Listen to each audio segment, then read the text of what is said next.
Yeah. Okay. Well, I mean, I am all dressed in black anyway, so. Hi, everyone. My name is Christian, and I think around this time of year, it's, a little cliche, but almost sort of expected, given the holidays, to think of like family and loved ones, and, just being really close to people that we can call home. People that make us feel anchored and grounded and safe. And as we go through life, the older that we get, whether we like it or not, we tend to lose people. Whether we grow apart from friends, we go through breakups with certain people that, maybe it's best to go your own way instead of trying to change the trajectory of their growth in order to match yours, or vice versa, change for them. Amen. And perhaps even more tragic than that, we lose someone, they pass away, which is eventually we're all going to pass away. So it's a harsh truth, but I do think that there's also a beauty in realizing that. And I always like the analogy of anchors, but I do think that the idea of an anchor, we think of like a pirate ship or like a cartoon ship like that has an anchor. We never have one anchor, right? And so thinking about today's topic, I wasn't really able to I hope you excuse the pun, anchor myself to a specific anchor. But there are a couple that definitely changed my life and made me who I am today, and are continuing to shape who I am now. The first one I like to share is in 2006, my mom passed away before her 38th birthday, and I was 15. I always appreciated my mother, but I never truly understood how much of an emotional pillar and rock she was for me until it was no longer there.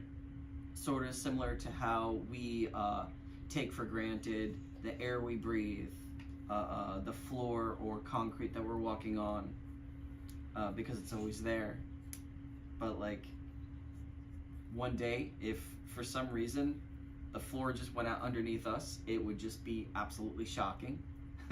Or if we just couldn't breathe, like, we would just be like, oh my God. And then so like, it's almost, it's hard to take for granted what's no longer there because of the impact that it leaves on our lives. And for me, specifically with my mother, she was the only supportive person in my life, the only person that really seen me beyond anything that I could possibly do to earn love, which is very, I see how that kind of bleeds into the impact that a lot of the other anchors that I've lost, how it bleeds in that way, because I was taught that if you're not anybody until you're somebody. And the way that my mother raised me and my brothers was the exact opposite. She just saw us for who we were and appreciated us no matter what. I mean, mothers are like that, right? And it wasn't until,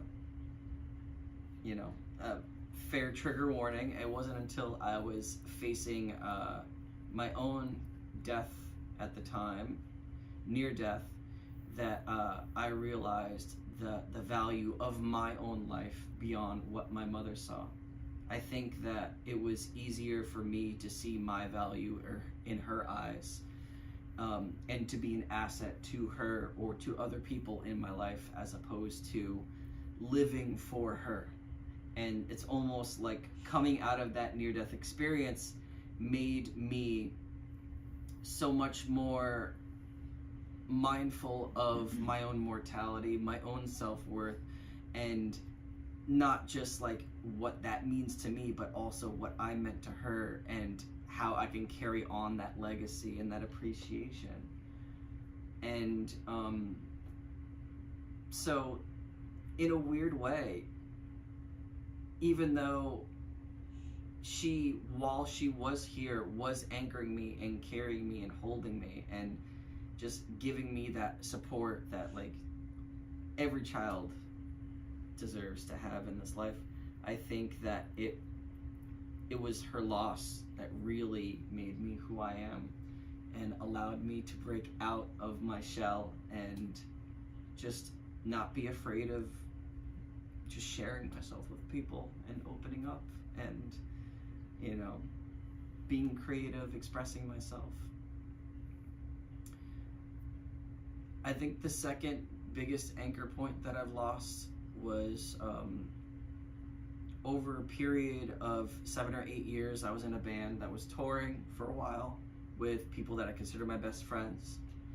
And it was a very difficult situation, because I think that when you own a business together with other people and everyone has their own ideas of how things should be run and like what actions should be done, and in order to get to compromise, it's a lot of, especially when you're in your 20s, you're young, so like there's a lot of like back and forth, heated back and forths to try and reach compromise. You know, it's never a perfect situation. And also, you're all still growing as well. So growing out of relationship while still legally being in relationship together was a very complicated way to slide into a pandemic, especially considering all four of us didn't realize how much of a break from each other and from what we were doing together that we needed, even though it wasn't just the legal binding that we had that was anchoring all of us together. It was the music that we were making. We really did love what we were doing musically, even though the business side of things was exhausting and our own personal traumas and the way that we would interact with each other was taxing. Communication was difficult, especially towards the end. The music always made it worth it. And so now we were in a scenario where we couldn't play music together anymore. So there was less of a reason to stay anchored together. And in realizing that we didn't actually want to spend more time together, it was almost a blessing in disguise to have something that we spent almost a decade of our lives building together completely fall apart. Like most breakups, it wasn't an easy thing to do, and it wasn't clean and it wasn't pretty, but it was something that we all wanted, and it was something that we all agreed on. So at the end of the day, it wasn't there wasn't any resistance. Like, I think that when we're really young and we're in a relationship, we especially romantically, like, we'll do anything that we can to try to like fight for it to work, you know, especially children of like divorce or abuse. Like, we'll do anything that we can to try to make things work no matter how wrong they are. It was beautiful too, though, because like in having this thing that really like I was living for 8 years dissolve in front of me, friendships dissolve in front of me, people that I still haven't heard from in years. It taught me so much about really showing gratitude to the people that I have in my life. And now I have such richer connections and relationships currently in my life now because of the death of those friendships and the loss of that anchor. But all the shadow work and all the inner work that I was doing since then was still not enough to prepare me for my most recent anchor dropping this past April. I was more so pen pals with someone for 12 years. This is someone I went to college with that felt like a long lost, like, kindred spirit. When we first met, we were like finishing each other's sentences. It was like weird storybook kind of stuff like that. But we were only ever friends. We never really dated or anything like that. We didn't really spend a lot of time in person as close friends outside of college, because the nature of the relationship that she was in, she was a little bit more confined to certain people that she was allowed to be with, which is tragic, and it was hard for me to put that on her at all. But we're also responsible for the types of realities that we allow to persist in our lives. So, but at the end of the day, this like on again, off again kind of like reaffirming of like how we felt about each other as people, not just like a romantic thing, more so just like just really seeing each other for who we are, and like lifting each other up. It's almost like that same sort of support that I was getting from my mother. And so I really appreciated this person, regardless of whether it was a friendship, a romantic partnership, or someone that I maybe hear from every 4 years or so, randomly. So like it was appreciated no matter what shape or form it came in. But because the reality of this anchor is that a lot of that grounding was coming from an initial connection I had 12 years ago with someone, and both of us were living in the memory and fantasy of that still being exactly what it was, as opposed to all of the change and loss and growth and trauma and accomplishments and just change that we just were not there for in each other's lives. So how real of an anchor was that? I think that this falling out that I had with this person was like a very rude awakening to a reality that I just was not aware of. And there was no way for me to be aware of it other than, you know,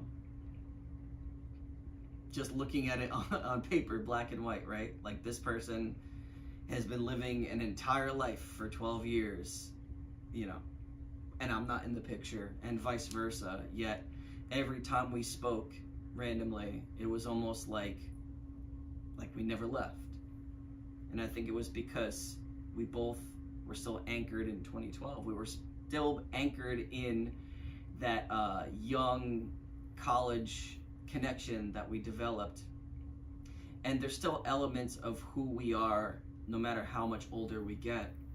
But we grow, we learn, we change. And sometimes we're also in very different periods in our lives.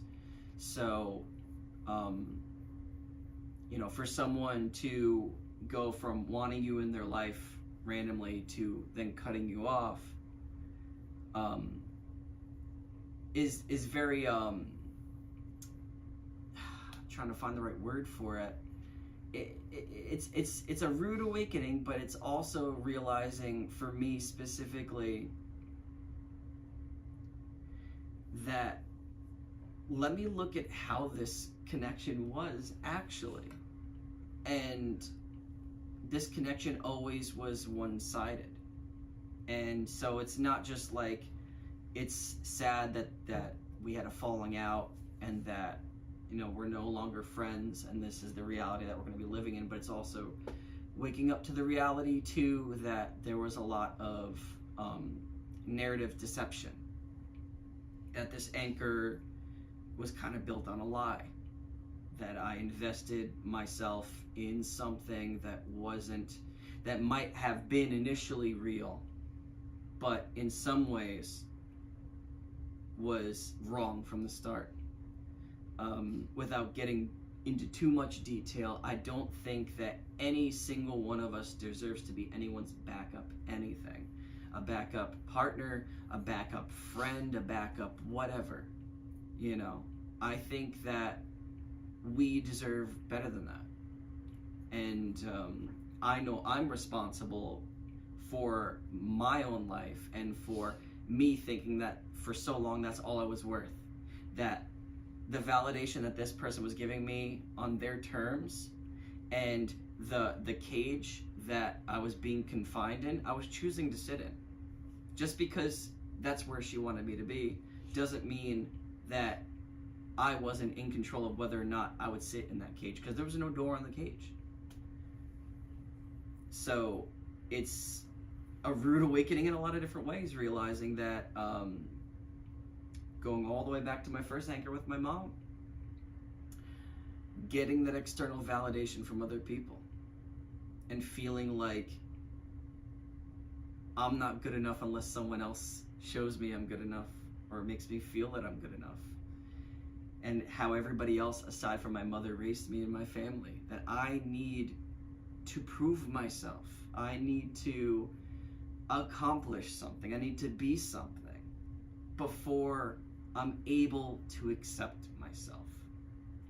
Other people need to feel what I can't feel in order for me to feel it first, which is a really rough thing to wake up to, especially considering, I thought I already was self-aware enough to recognize all my faults and to be there for myself and my inner child, and also for other family members that are suffering too.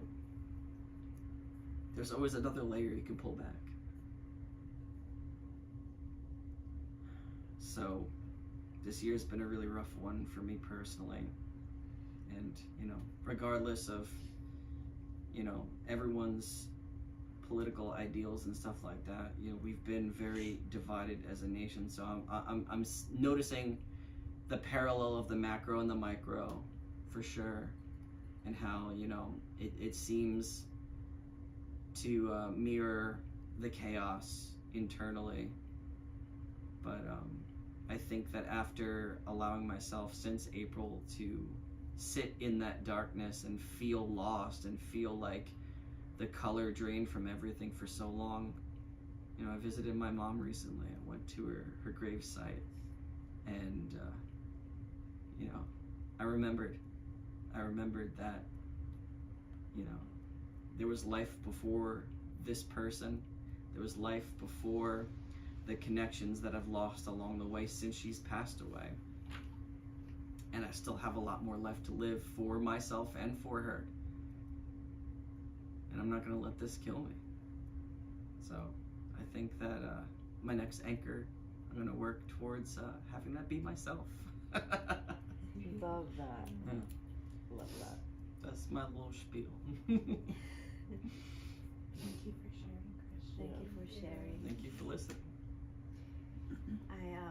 I want to say something that you said almost towards the end, because a friend of mine commented on her page about now she's like going through a lot of discovering of who she is. Mm-hmm. And there was something about her trying to she wants to find out who she is. Yeah. And I commented back, and I basically just like, I don't know, like I like to share my own experiences as a way to kind of share something with someone to, help them feel better. Yeah. And I use this example of like, when I was a child, like I always knew what I wanted and I always knew what I liked. Mm-hmm. but what I was struggling was of needing a safe place. Yeah. You know, and so, but I never really cared what other people think of me or what they wanted me to be. Mm-hmm. And so at the end of, like, I just was going to tell this story, and then I said, you know, that it's very important that you don't think about who you want to become, because why does it have to be a category? Why do people have to feel that they need to fit into, you know, a description of like, oh, I want to be this, or, you know, I want to be this spiritual person, or oh, I want to be this musician person, or you know what I mean? Like, No. why can't you just be, right? I think it's very difficult to just be, because that's not Because how we most have, of us are raised. because We're raised with the right, expectation the of society, becoming.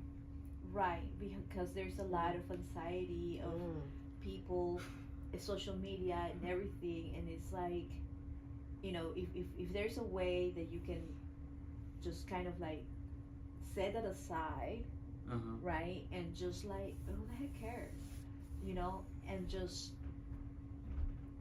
appreciate the moment and live more in the moment than worrying so much about the future or thinking and being attached to the past. It's so funny that we're born human beings, and then after a certain amount of time in trauma, we think we need to go out and discover who we are, as if we weren't born who we are already. It's almost like we lose our identity the more we're influenced by, like, not knowing. Like, there is this, like, I understand. I love to travel. I love getting to know myself better and stuff like that. But like, the funny thing is, the more I get to know myself, whether it's like certain like connecting with my inner child, or like doing some deep shadow work and stuff like that, the more I do these things, the more I realize, oh, I had it more pegged when I was a kid. It's all there in the moment. You know, it's how I'm feeling. It's the things that I do and how those make me feel. It's not necessarily like I need to go to this place and then I'll know, or I need to become this person and then I'll know, or I need to dress this way and then I'll know. All that stuff means it's another distraction. It's almost like if I watch this YouTube video, then I'll know, or if I read this book, then I'll know. Like, no, or like this is the becoming that I'm talking about. It's unbecoming. Yes. It's unbecoming, unraveling this like tangled web that, unfortunately, I don't think it's entirely our fault. We're born into this society. We're programmed. Yes, we're deep programming and unbecoming. We're unbecoming so we can be. Yes, simply. Yes. I watched a movie about this girl who left. She just like disappeared from her town. She was, I think she was married or she had a boyfriend, and so she just disappeared. And at the beginning of the movie shows like they thought that she died, and so then they show about this guy, his life, he's like remarried and everything is fine, right? And after years she shows up, like many years. Wow. And then he's confused because they were in love, you know, and so then he's upset with her because like, how do you do that? Your parents, we all thought that you were dead, this and that, right? And then they start showing like what was her life in those many years that she was gone. And I really enjoy this movie because even though I feel that it was sort of fucked up what she did, you know, for just hurting so many people, because she hurt them. Yeah. But here's the thing. Yeah, it was wrong that she did it that way. However, when she disappeared for all these years, she wanted to do all the things that she wanted to do. Like she loved animals, so she became a veterinarian. She was an artist, so she became a tattoo artist. So there were like few years here, few years there, and so she ended up like living kind of like a borderline personality type of person. She went and tried on all the different personalities. But they show like she was happy in all these little episodes. I think that's the you know? thing that sucks is that, and this is something I came to terms with you know, my old bandmates and my old friend group, like that all going away and that all falling apart, is we cannot prevent from hurting people. And no matter what we do, we have to do what's right for us. And that's why even this latest anchor that happened in April, she freed us both from a connection that just wasn't what we wanted. You know, I wanted something that was a little bit more realistic and concrete, maybe in person. Didn't have to be anything more than that. But like, I didn't want to just be this fair weather friend, this backup boyfriend type character. I didn't want to be a secret to anyone. I wanted to just be there, you know. Whereas she wanted either that or nothing. And so we both got what we wanted. We wanted out of this open-ended, undefined fantasy. Purgatory. Yeah, purgatory. Oh my God. I think it's only tough because, you know, we don't want to hurt people.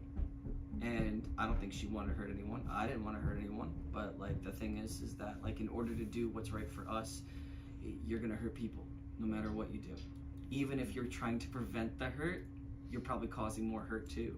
You know, like when parents try to prevent their kids from like being sexually active or from doing drugs or whatever, like your kids are going to rebel. They're going to find a way to do what they want to do or what they think is right for them.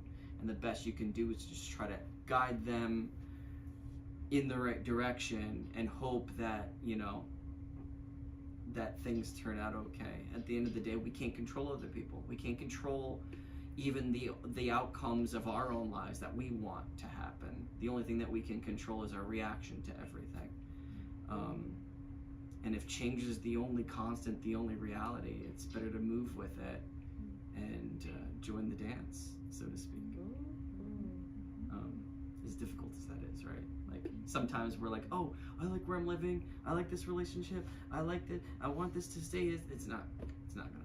Even if it does stay that way for like 20 years, 30 years, the rest of your life, eventually, you don't get to live forever. It's gonna end. Everything ends. That's the toughest thing to accept, is death and everything ends, which is kind of the same thing in disguise. Hopefully there is life after death, because I really want to live forever. Yeah. Whether it's like here on Earth or like come back and know that I existed. Yeah. Well, that's the thing. Life existed before you were born. So that means life will continue to exist after you're gone. So there is life after death, because it's just a continuous cycle of like death, birth, life, all that stuff. You know, life is, you know, everything that's just happening. It's all happening right now. Mm-hmm.